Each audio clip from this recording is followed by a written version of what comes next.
Today, January 17, 2025.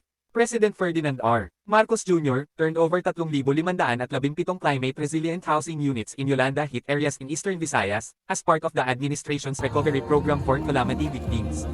Ngayon, inihahandog namin ang mahigit 3,500 bahay, bahagi ng mga proyektong matatapos na sa Leyte, sa Samar, at sa Biliran, President Marcos said in his speech during the ceremonial turnover of completed Yolanda permanent housing projects in Leyte. President Marcos turned over the symbolic keys to Culaba Mayor Humphrey Olimba, Marabot Mayor Percival Ortilo, Tabuntabon Mayor Efren Redoña, and Tanawan Mayor Gina Merelo. Also receiving the keys were Julita Mayor Percival Caña, Dagami Mayor Angelita Del Usa, Pastrana Mayor Marites Marcos, and Burauen Mayor Juanito Renomeron. President Marcos said 1,963 units have been turned over to the beneficiaries so far. He assured the government's steadfast commitment to ensuring a more prepared and safe Philippines. Maaari nang i-occupy ang mga housing units ng mga residente ng Leyte sa Cool Spring Residences, Mount Eagleville Subdivision, Coconut Grove Village, Dagami Townville and Pastranaville. Ready na rin ang mga housing units sa Marabotville sites 1 and 2 in Samar at gayon din ang mga units sa Culaba Housing Project in Biliran. Para po sa mga benepisyaryo ng Yolanda Permanent Housing Program, hindi ninyo po kailangan magbayad na ng amortisasyon. Libre na po ang inyong bahay at lote. Hindi na po kayo sisingilan ng NHA dahil bigay na po ito sa inyo ng inyong pamahalaan, the President said.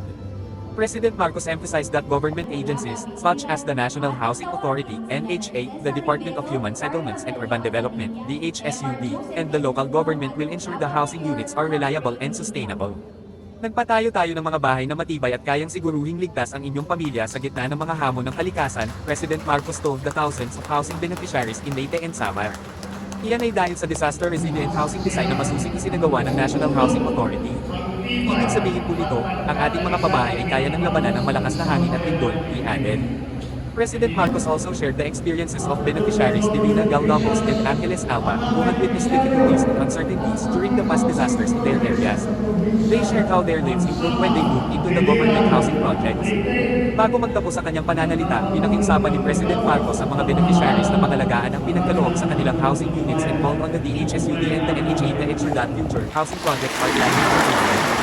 Kaugnay nito, tuloy-tuloy ang ating pagsulong ng mga hakbang upang mabawasan ang pinsalang bunsod ng mga kalamidad, the President said.